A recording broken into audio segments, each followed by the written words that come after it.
안녕하세요. 인사올립니다. 코비드-19 이 확진자가 늘어나고 있는 이 상황에서 여러분들 건강하게 잘 지내시죠? 백신도 나오고 치료제도 있지만 무엇보다 중요한 건 방역이니까 거리 두기 잘 지켜주세요. 그것만이 최선입니다. 마스크도 잘 써주시고요. 오늘은 여러분들과 약침요법에 대해서 이야기를 나눠볼까 합니다.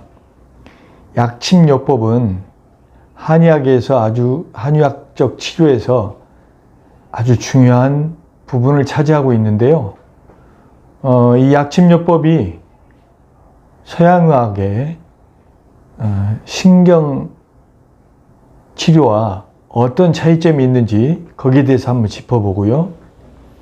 그리고 약침이라는 게 어떤 건지 간단히 소개 올리겠습니다. 약침이라는 것은 여러분들 침은 당연히 너무 설명하지 않아도 잘 아시겠죠. 근데 앞에 약자가 붙었잖아요. 그럼 뭐냐? 약침. 말 그대로 침치료 더하기 한약입니다. 침치료와 한약 치료를 동시에 하는 거죠. 그래서 우리 속어로 님도 보고 뽕도 따고 가재 잡고 도랑도 치고 일석이조인 거죠. 우리 한의학에서 침을 놓는 부위인 경혈과 또 직접 병으로 아픈 부위인 병소 부위에 아시혈이라고 그래요. 한의학에서는 그 병소를 거기다가 주사기를 이용해서 한약 추출액을 자입하는 것을 약침요법이라고 합니다. 그렇기 때문에 경혈과 아시혈에 침을 넣는 침의 효과와 동시에 주입하게 되는 한약의 효과를 동시에 갖게 되는 겁니다. 그러면 약침의 종류는 크게 두 가지가 있어요. 뭐냐? 우리 한약도 보약이 있고 치료약이 있지 않습니까? 사실 엄밀하게 따지자면 보약이 따로 있고 치료약이 따로 있는 건 아니에요. 왜냐하면 우리 몸이 가지고 있는 질환들, 병증들을 치료해 나감으로 해서 결국 그 사람이 건강해지고 활기차게 되기 때문에 그게 치료약이 보약이고 보약이 치료약인 것이죠. 그러나 굳이 분류를 해보자면 보약과 치료약이 있듯이 약침에도 기혈을 보양하는 약침과 질병을 치료하는 걸 위주로 하는 약침으로 나눠볼 수 있습니다.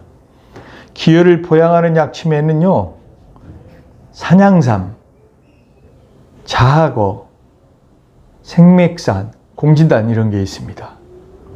산양삼은 뭐냐면요, 산삼 씨앗을 산에다가 뿌려서 재배하는 걸 산양삼이라고 합니다.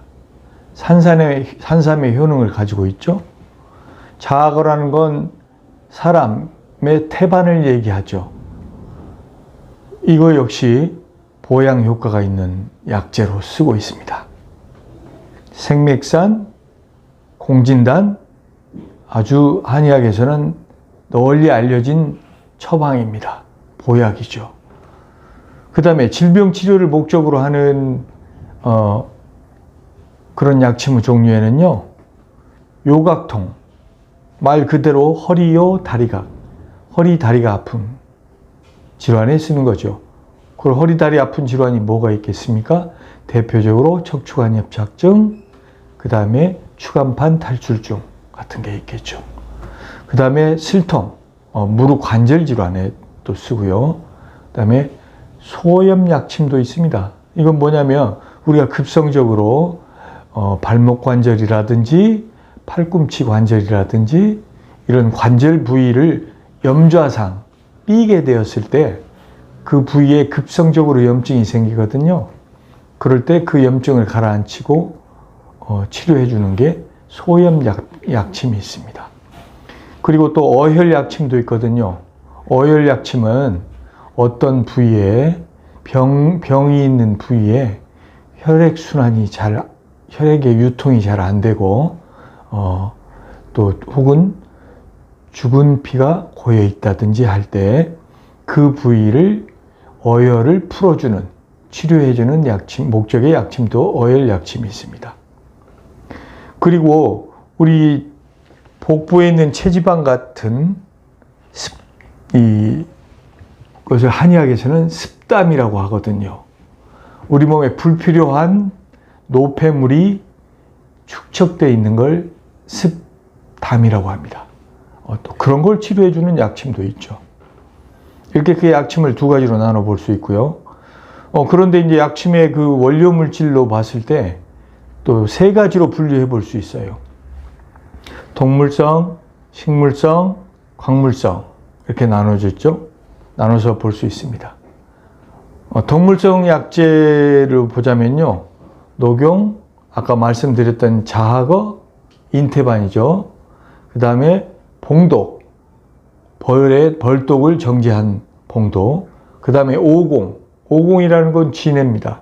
진해의 독을 정제한 거죠. 섬수, 섬수라는 건 두꺼비 독을 정제한 겁니다.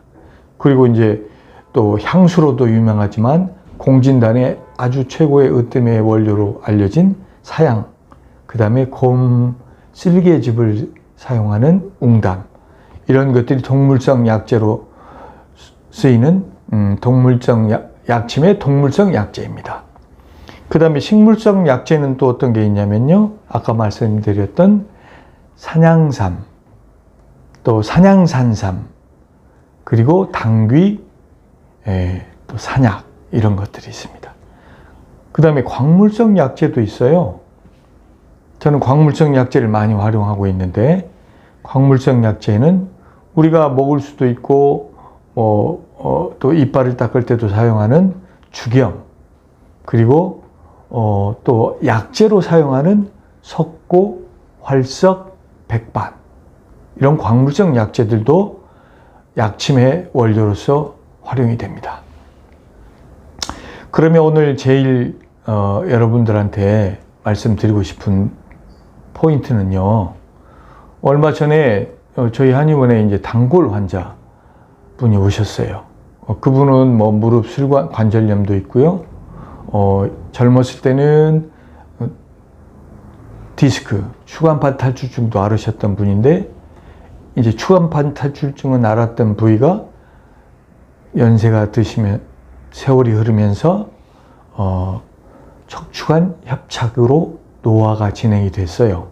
그게 심해지니까 척추관 협착증이 오셨는데, 이분이 모 병원에서 주로 척추 관절 질환을 주로 보는 모 병원에서 신경 치료를 받고 오셨어요. 그리고 오셔가지고 저한테 말씀하시기를 척추 관절 질환으로 제법 유명한 모모 병원에서 신경 치료를 받았는데 한 1, 2주 정도 괜찮은 것 같더니 다시 아파서 왔어요 하시는 거예요. 그래서 이분이 척추관 협착증, 만성질환이잖아요. 척추관 협착증 때문에 치료하러 오신 거거든요. 그러면서 그런데 원장님, 제가 들어보니까 한의원에서는 약침 치료를 한다고 들었는데 약침과 양방의 신경치료가 어떻게 다른 겁니까? 하시더라고요. 그래서 제가 설명을 드렸죠. 아버님, 약침 치료는요, 약침요법은 양방의 신경치료하고 공통점이 있고 차이점이 있어요. 공통점은 뭐냐면요, 아버님이 지금 척추관 협착이 있는 부위, 그 주변 부위에 신경통, 그 부위에서 신경통을 유발하고 있는 그 부위에다가 약침을 주입을 한다는 것은 공통점입니다. 그 다음에 또 그 약이 들어가서 아버님 그 부위에 있는 병소 부위에서 진통, 소염 효과를 나타내는 것도 공통점이랍니다. 근데 다른 점이 있어요. 뭐냐면요, 아버님,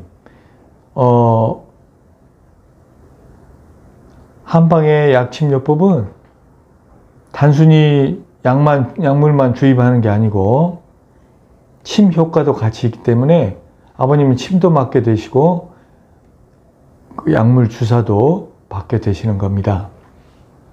그 점이 큰 차이점이고요. 그리고 또 다른 점이 있습니다. 뭐냐면 그 척추관 협착 부위에 놓게 되는, 주입하게 되는 그 약물의 거기서 큰 차이점이 있죠. 병원에서, 양방병원에서 아버님이 맡고 오신 신경치료 그 약물은요, 그건 제약회사에서 제조하는 화합성 약물이잖아요. 특히 요즘은 강력한 진통, 소염 효과를 나타내기 위해서 스테로이드성 진통 소염제를 많이 쓴답니다. 그게 이제 흔히 시중에서 속된 말로 알려진 뼈주사라는 거죠. 그게 워낙 진통 소염 효과가 강력하기 때문에 신경치료로 그걸 많이 주입하게 된답니다. 대신에 저희 한의학에서는요, 한약재에서 추출한 성분의 그 약침액을 아버님께서 지금 척추관 협착을 앓는 부위에다가 침 대신에 놓게 되는 겁니다. 그러니까 양방의 신경치료에 쓰이는 약재는 제약회사에서 제조하는 주로 스테로이드성 진통 소염제라고 할 수 있는 화합성 약물이고요. 저희 한의원에서 쓰게 되는 약침액은요, 천연약물에서 한약재에서 추출한 약물이랍니다. 그게 큰 차이점이 있죠. 방금 말씀드렸던 스테로이드 진통 소염제 그 신경치료법이 좋은 치료법이에요. 그것도. 왜냐하면 워낙 강력한 진통 소염 효과가 있기 때문에 급성적으로 병이 왔을 때는 빨리 효과를 치료할 수 있는 효과가 있죠. 그래서 제가 한의사지만 너무 급한 질환에는 그런 것도 마저 보시라고 권하기도 한답니다. 그러나 문제는 만성질환일 경우는 한 방으로 낫지가 않거든요.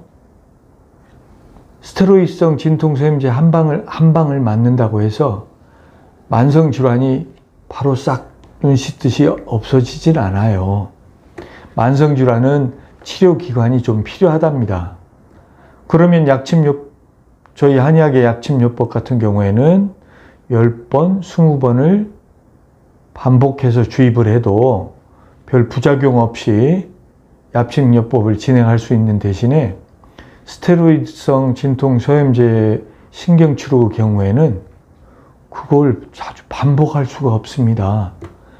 왜냐하면 효과가 강력한 대신에 또 부작용도 만만치가 않거든요. 그래서 만성질환의 경우에는 제가 감히 추천드리지만 스테로이드성 진통 소염제로 사용하는 신경치료보다는 수차례 반복해서 안전하게 사용할 수 있는 한방의 약침요법을 권해드리고 싶습니다. 이렇게 말씀을 드렸어요. 그리고 나서 이제 치료를 진행해서 지금도 아직도 치료 중이시죠. 여러분들께서 이제 알아서 판단하시겠지만,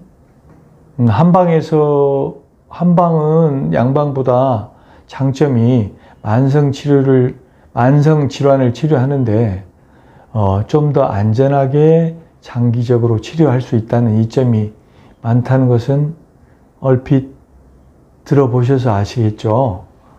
오늘 소개드렸던 약침요법도 마찬가지랍니다. 척추관 협착증, 퇴행성 관절 등등의 만성 질환에는 비록 효과는 스테로이드성 진통 소염제만은 못하지만 안전하게 반복해서 사용할 수 있는 약침요법을 권해드립니다. 오늘 잘 들으셨습니까? 끝까지 들어주셔서 감사합니다.